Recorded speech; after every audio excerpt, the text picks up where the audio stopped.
In 2003, a 35-year-old entrepreneur walked into a meeting in Washington, D.C. He wasn't a general, he wasn't a senator, he wasn't a spy. He had just sold a tech company, and he told the people in that room that he could solve a problem that had helped cause the lives of 3,000 people.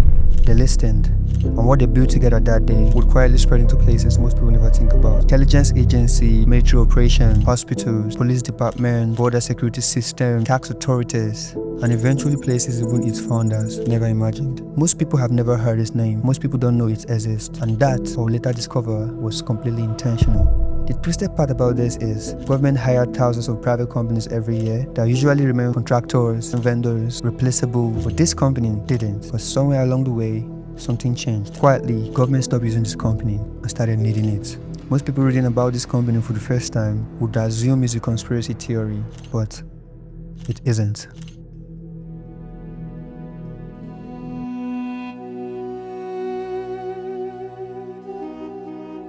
At first, I thought I was looking at a defense contractor, the kind that existed since the Cold War. Companies that made weapons, hardware, military equipment, the kind of company that needed war to survive.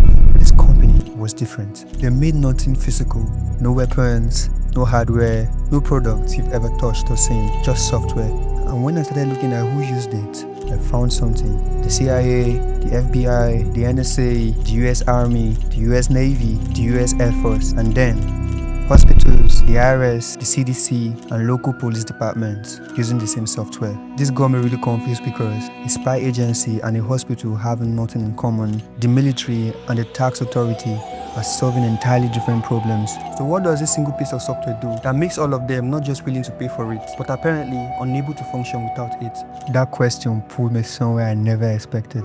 So, back to the morning most people are alive today remember, but whose consequences I would argue nobody has fully understood yet.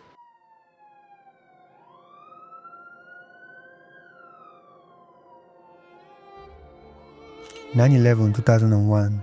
You know what happened that morning, but here's what most people never fully absorbed. After every investigation, after years of classified reports and committee hearings, the intelligence community discovered something that should have been impossible, which is every piece of information needed to prevent the attack already existed inside US databases. Two of the hijackers had been flagged at a border crossing, their flight school enrollment had been noted, suspicious bank transfers had been recorded, names were already in the system, all of it sitting in different agencies, different databases that had never been designed to talk to each other.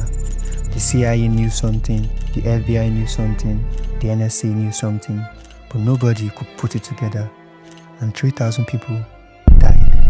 Every investigation reached the same conclusion. The problem wasn't a lack of intelligence, it was the opposite. There was too much intelligence, spread across too many places, that no human team could read fast enough, connect fast enough, or understand fast enough. What they needed was something that could see all of it at once, in real time, and find the single thread that connected everything. So, the US government started quietly looking for a solution, but nobody inside the government could build it fast enough. And that's when a man nobody has heard of, with a company that didn't officially exist yet, walked through the door and said he already had the answer. The strange part, he didn't build it for the government. He didn't build it for intelligence agencies. He had built it for something far more ordinary. Is here to disrupt and make the institutions we partner with the very best in the world, and when it's necessary, to scare enemies and on occasion kill them. I don't think in win-lose, I think in domination. This is a company built for bad times. Bad times mean strong finances internally. Bad times are very good because we build products that are robust, that are built for danger.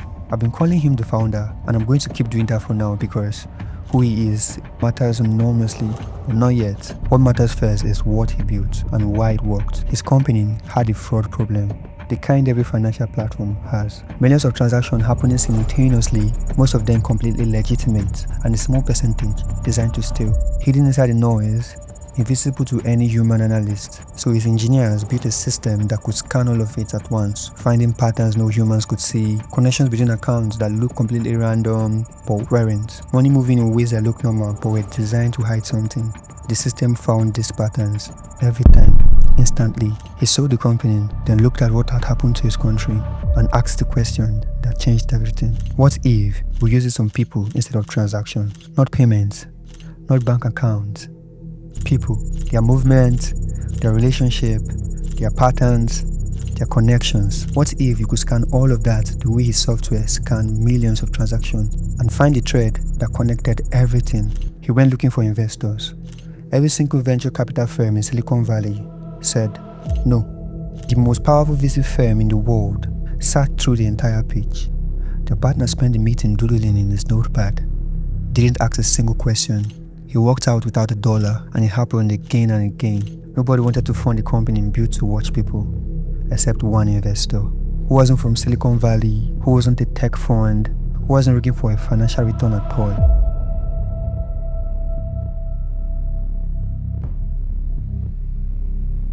There was one investor willing to fund a company that every rational person in Silicon Valley had refused. They weren't a venture capital firm, they weren't a tech fund, they weren't looking for a financial return, they were just looking for something else entirely. The CIA funded it, not directly, but through a private venture capital arm they had created after 9/11, specifically to fund technology the government couldn't build fast enough. $2 million in exchange for something that was never publicly disclosed. But here's what I found that nobody seems to talk about. The CIA didn't just give them money, they helped build the product.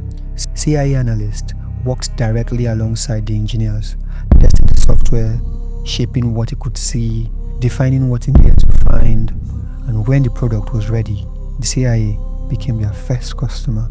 A private company built with intelligence money, shaped by intelligence needs, tested by intelligence analysts, sold back to the government at a profit, then sold to everyone else. If a government company funds a private company, helps design what it can do, and becomes its first customer, who actually owns the technology? I kept sitting with that question, and then I found what the technology could actually do, and I understood immediately why the CIA said yes.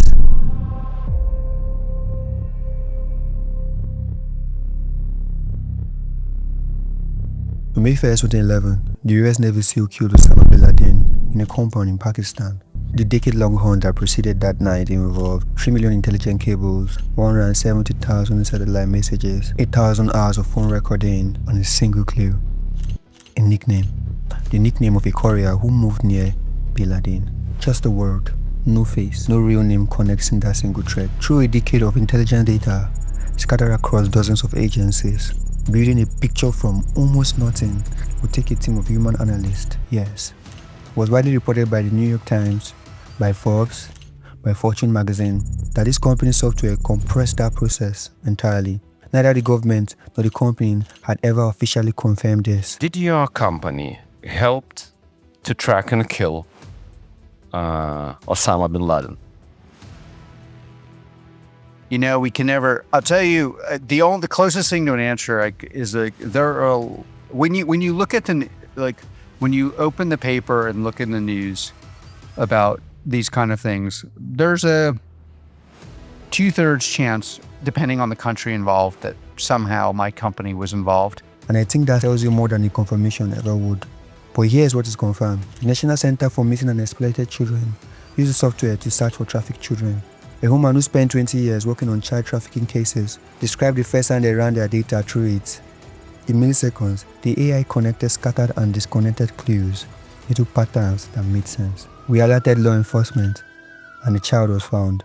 After Hurricane devastated New York, the same software used to track threat abroad was deployed to coordinate disaster relief across the city, helping volunteers reach residents faster, saving time, saving lives. It also helped the CDS track disease outbreak, then help financial institutions detect fraud before it happened. It helped the Ukraine's military navigate a war, a tool built to find threats, finding missing children, coordinating relief for survivors, also protecting the country under attack. And I want to be honest about what that did to the story for me, because I started this research expecting something simple, a villain, a clear wrong, an easy conclusion. But instead, I found something much harder to write about. A company that does things I'm genuinely grateful for, and things that disturbs me, often with the exact same piece of software, both true at the same time. And that tension is where the story actually lives. Because what I found next made the gratitude much harder to hold on to.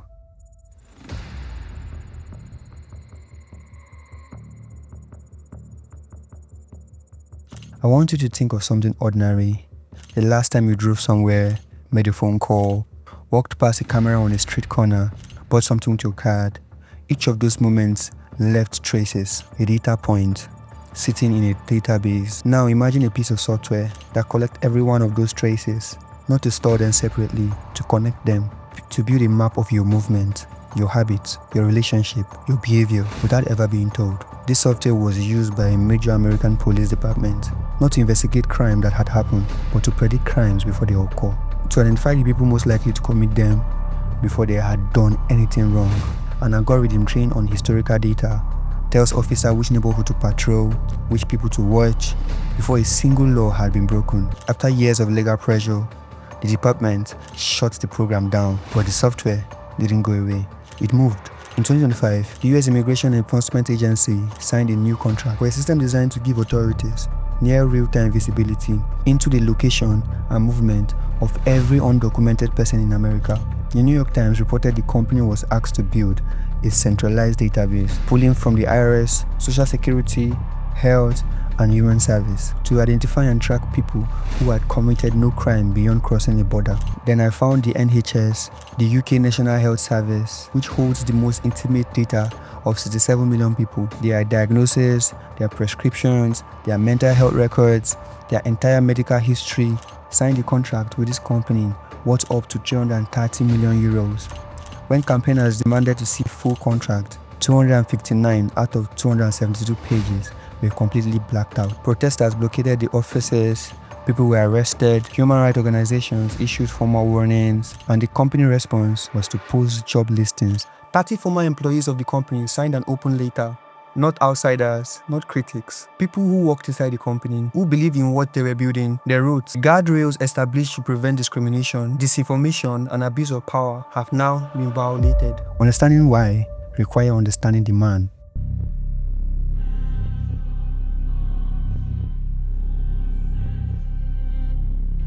He is by almost every account one of the most unusual CEO in the history of American business. In 2025, he said this: Palantir is here to disrupt and make the institutions we partner with the very best in the world, and when it's necessary, to scare enemies and on occasion kill them. Not a general, not a spy, a CEO, and the stock went up. Most technology companies work extremely hard to appear neutral, not responsible for what others does with it. But this company does the opposite. The CEO wants you to know exactly what his product does. What we do is we use what legal scholars call predicate-based research. So we would look at you, and then we would go out and say, oh, there's lots of different things in your life that may be indicative of someone involved in bad behavior. He just doesn't seem to think your discomfort is his problem. Whatever is pissing them off, they're still buying the product. And when I looked deeper into why, I found a belief system underneath this company that made everything else made sense. You have created the system which you call kill chain. Privately. Publicly, the lawyers have some innocuous say something like tech for the amelioration of unwanted blah blah blah. some term we're supposed to use. Okay, let's For me, it's the kill chain. kill chain sounds good.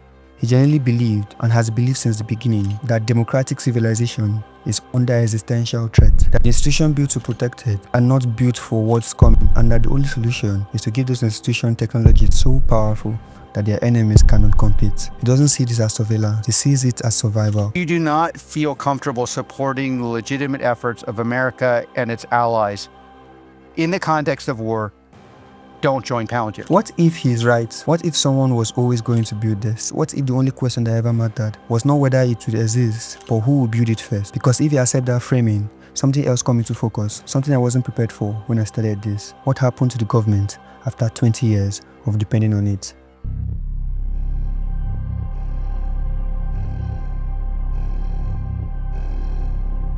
Like if you just look at, if you just take France, for example, now there are lots of, it's like a weird use case because I think France may be the country where they just like us, as opposed to the US government where they, they tolerate us because nothing else works. But outside of America, in the Middle East, de facto, very unusual network effects that will continue to compound if we're aggressive. And where we use unique business strategies of SSDA may not like us. Well, when the whole world is using Palantir, they can still not like us. They'll have no choice. This is de facto how we got the FBI and every in place. Here's what happened over 20 years. The government had a problem, a startup solved it, the government funded the startup, the government used the startup, and then, slowly, quietly, the government became dependent on the startup. In 2025, the US Army signed a 10-year enterprise agreement worth up to $10 billion, not to buy new software, but to consolidate 75 existing contracts into a single framework. The Army's own statement explained why. In there to stop managing dozens of contracts with varying terms. Read that again. The US Army, the most powerful military force in the history of human civilization, needed help managing its own relationship with a software company. I don't think in win-lose. I think in domination. This is a company built for bad times. Bad times mean strong finances internally. Bad times are very good for Palantir because we build products that are robust, that are built for danger. When a private company becomes the infrastructure of a nation's intelligence operation, when walking away would mean dismantling systems an entire agency now depends on, when the data it holds about government is more complete than what the government actually has, who is actually in charge. The government hired this company. Somewhere along the way, the company stopped being something the government wants and became something the government needs. And the distance between those two things is where the story ends and where a much larger one begins. We can end up powering the industries in the world that de facto determine the fate of most citizens in the worlds we live in, which is like the West broadly defined. And that there's just no other business like that. I've been calling him the founder this entire time. But here's why. Because the moment I tell you his name, the story changes shape completely. His name is Peter Thiel. He was born in Germany, came to America as a child, then co-founded a tech company. You know that company as PayPal, with a group of people who would go on to shape the modern world. One of his co-founders will go on to build SpaceX and Tesla. Others built LinkedIn, YouTube, and when eBay bought PayPal for $1.5 billion in 2002, Thiel had one question he couldn't stop thinking about. Not what to build next, something more specific, something more dangerous. What is the thing that needs to exist that no one else is willing to build? The answer was a company that could see everything, and he named it after an object from a fantasy novel. A novel he had read carefully, a novel whose warning he had understood completely and chose to ignore. The object was called a Palantir, a seeing stone, a sphere that could show its owner anything happening in the world in real time. Originally created by the elves, it was meant to be used for good purposes. It is potentially a very dangerous technology. It's very powerful. Long have you hunted me? The stone appeared 7 times across the story, and every single person who used it was eventually corrupted. Not because it showed them lie, but because it showed them the truth selectively. Only what someone else chose to reveal. And the person controlling what you saw was never you. Thiel read that, understood the warning inside it, and built a company anyway. We kind of increasingly live in a simulated world. We lose touch with reality and the human decisions that matter, and we move closer towards governance by algorithm. Not only made by decisions of automated artificial intelligence systems, which is a problem, but more importantly, subject to decisions made by the people who are influencing these AI systems and creating them in order to fulfill an agenda for whatever their profit-seeking or control-seeking objectives are. And when I see DOGE kind of going into every agency and addressing the IT department first, I see it as an opportunity to try to change reality itself. At the beginning of this story, I thought I was researching a company, a powerful company, a controversial company, but still a company. But at the end of it, I'm not sure that word is big enough anymore. Companies sell products, but this company sells capability. And every year, the institution buying that capability becomes a little more dependent on it, a little less able to function without it, a little less certain about who is watching whom, a little less able to answer the question, what happens if we wanted to stop? Peter Thiel named the company after a cursed object, an object that corrupted everyone who looked into it, not because they were evil, because they believed they were seeing everything, when they were only seeing what someone else chose to show them, and the person controlling what they saw was never them. So here's a question I'm leaving you with. Not, is Palantir dangerous? That's too simple. Not, should it exist? Someone was always going to build it, but this, in a world where the most powerful government on earth have built themselves around the private company software, signed decade-long contracts they cannot easily walk away from, made one company's ability to see the foundation of their ability to govern, who decides what they get to see? And more quietly, what have they decided not to show you? So guys, this is part of the series we're putting together, so if you love it, please like, comment, and share. Thank you.